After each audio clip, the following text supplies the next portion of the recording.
আসসালামু আলাইকুম। স্বাগতম জানাচ্ছি ইজি ইংলিশ লেসন 5 এর পক্ষ থেকে। আজকে আমরা এই লেসনের মাধ্যমে শিখব কিভাবে সবচেয়ে সহজভাবে বাক্য তৈরি করা যেতে পারে। এবং আমরা প্রতিযোগিতা করতে পারি যে ইংরেজি সেন্টেন্সের সবচেয়ে ছোট বাক্য কোনটি। তো বন্ধুরা, তার আগে আরেকটু কথা বলিনি। আপনি যেখানেই যে অবস্থায় থাকেন, আপনি যদি ইংরেজি বলতে চান, তাহলে আপনি শুধু বাংলা পড়তে পারেন আর ইংরেজি পড়তে পারেন। এই ২ টা বৈশিষ্ট্য থাকলে আপনি আমার এই চ্যানেলে যুক্ত হয়ে আপনি ইংরেজি শিখার প্রাথমিক ধাপটা করতে পারেন। তো বন্ধুরা, আজকে আমরা কিছু ভার্ব নিয়ে কথা বলব।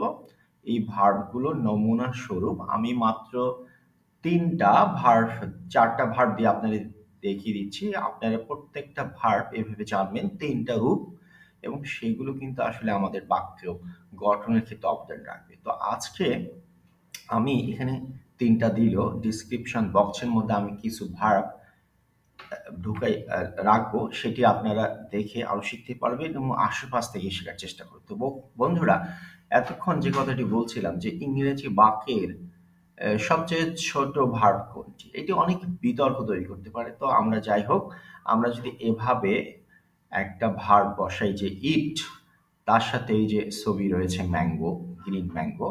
তো এই ম্যাঙ্গো শব্দটা বসে যদি বলি ইট ম্যাঙ্গো, তাহলে কিন্তু একটি বাক্য তৈরি হয় আম খাও। ঠিক আছে বন্ধুরা? তো আসলে এটি কি আমরা বলবো যে ইংরেজি বাক্যের সবচেয়ে ছোট্ট বাক্য, না বিতর্ক হতে পারে? আপনি জানাবেন যে আসলে আর কি ভাবা যায়। তো আমরা এখন আর কথা না বলে আজকে দেখব শব্দ তৈরির খেলা। তো আমরা প্রথমেই বলি, যখন কোনো অনুরোধ বুঝাই তখন কিন্তু আমরা প্লিজ শব্দটি সব জায়গায় ব্যবহার করি। তো বন্ধুরা, এই প্লিজ শব্দটি আপনি ব্যবহার করবেন। তো প্লিজ লেন্ড মি 500 টাকা, দয়া করে আমাকে 500 টাকা ধার দিন। এই বাক্যটাকে যদি আমরা লক্ষ্য করি, লেন্ড মানে ধার দেয়া। তো তার আগে আমরা প্লিজ বসিয়েছি, এটা সব ক্ষেত্রে বসতে পারি। এরপরে একটা প্রোনাউন বসেছি লেন্ড মি, এটাও কিন্তু ছোট একটা বাক্য হলো। তার সঙ্গে আমরা 500 টাকা, এটা তো ফিগার বসিয়ে দিয়েছি। তো প্লিজ লেন্ড মি 500 টাকা। তো আপনি এই বাক্যটি যে কোথাও যেভাবে ব্যবহার করতে পারবেন। তারপর মেমোরাইজ, মেমোরাইজ মানে মুখস্থ করা। প্লিজ মেমোরাইজ দ্য পিনকোড, দয়া করে পিনকোডটি মুখস্থ করুন। তো এখন মেমোরাইজের পর যদি আপনি পিনকোড না দিয়ে বলেন memorise the mobile number, that's okay, একটা সেন্টেন্স তৈরি হয়ে গেল। মেমোরাইজ দ্য লাইন, লাইনটি মুখস্থ করো। Memorise the poem or name, নামটি মুখস্থ করো। তো এভাবে আমরা অনেক শব্দ তৈরি করতে পারবো। আসলে ল্যাঙ্গুয়েজ মানেই হচ্ছে রিপিটেশন, বারবার একই ফর্ম ব্যবহার করা। তো বন্ধুরা, এখন আমরা ৩ নম্বরে যাব। একই, please love a bit every day, প্রতিদিন দয়া করে প্রতিদিন একটু করে হাসুন। তো লাভ এ বিট, এ বিট মানে একটু একটু, আর লাভ মানে তো হাসুন। এভরিডে প্রত্যেকদিন, তাহলে কি এটির বাক্য হলো না? আমার মনে হয় ছোটই বাক্য বলা যায়। তো এরপর প্লিজ ইন্সপায়ার এনিওয়ান ডেইলি, আমরা কিন্তু সবাই এবং শিক্ষিত অশিক্ষিত সবাই ইন্সপায়ার শব্দ ব্যবহার করি। ইন্সপায়ার একটা ইংরেজি শব্দ, মানে উৎসাহ দেয়া। তো এর আগে যদি প্লিজ বসাই তো better, please inspire anyone daily, please inspire me, আমাকে যদি আমি ইন্সপায়ার এর পর মি লিখি তাহলে আমাকে উৎসাহ দাও, তাও হয়ে যায়। তো আমরা কিন্তু এভাবে বাক্য তৈরি করতে পারি, প্লিজ ইন্সপায়ার এনিওয়ান ডেইলি। এরপর যদি আমরা ৫ নম্বরে আসি, please drink a glass of water in this hot weather, দয়া করে এই গরমে ১ গ্লাস পানি পান করুন। এখানে ড্রিঙ্ক মানে হচ্ছে পান করা। তো বন্ধুরা, এখানে আমরা আসলে আর্টিকেল ইউজ করেছি, তো এবং প্রিপজিশন ইউজ করেছি। তো আপনারা আগের লেসনগুলো আপনারা যদি শুনে আসেন তাহলে আপনাদের খুব ভালো হবে, এবং না শুনলে কোনো সমস্যা নেই, কারণ আমি লেসনটা এমনভাবে তৈরি করছি যাতে যে কেউ যেখান থেকে শুরু করতে পারেন। তো দয়া করে এই গরমে ১ গ্লাস পানি পান করুন। তো please praise the honest man always, তো প্রেইজ মানে প্রশংসা করা। আমরা এটা সবাই জানি ওয়ার্ডটা, তো এই ওয়ার্ডটা ইউজ করতে, praise the honest man always, please praise yourself, নিজকে প্রশংসা করো। তো সুতরাং আমরা কিন্তু এই শব্দগুলো দিয়ে অনেক শব্দ তৈরি করতে পারি।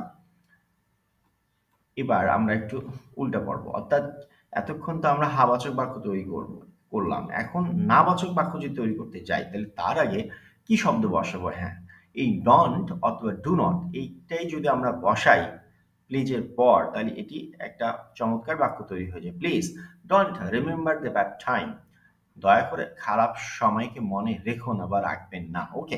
তো ডোন্ট রিমেম্বার, রিমেম্বার মানে স্মরণ করা। ডোন্ট রিমেম্বার মি, আমাকে স্মরণ করার দরকার নেই। তো এরকম করে আমরা অনেক শব্দ তৈরি করতে পারি। Please don't criticise people. আমরা সবাই জানি শব্দটি ক্রিটিসাইজ সবাই বলেন।